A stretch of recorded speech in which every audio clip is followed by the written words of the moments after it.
Living for survival versus value reflection. The diverging paths of the poor's life outlook.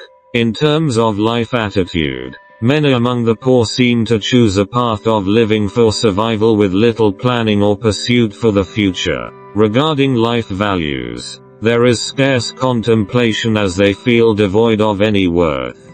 This negative and irresponsible attitude towards life foredooms them to live a pitiable existence. The survivalist mentality. Many among the poor appear to adopt a survivalist mentality, lacking clear plans or aspirations for the future. This pessimistic attitude leads them to a life of stagnation, filled with reluctance towards challenges and change. The lack of life values. In terms of life values, the poor often perceive themselves as having no inherent worth.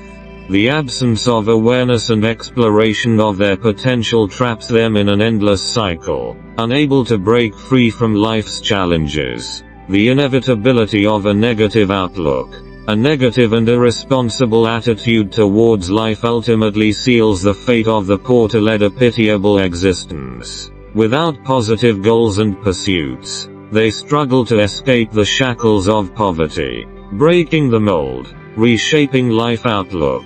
Despite facing poverty, the poor can choose to break free from this state of chaos and reevaluate life. By cultivating a positive life attitude and identifying personal values, they have the potential to escape the pitiable circumstances of life, and move towards a more fulfilling, meaningful future.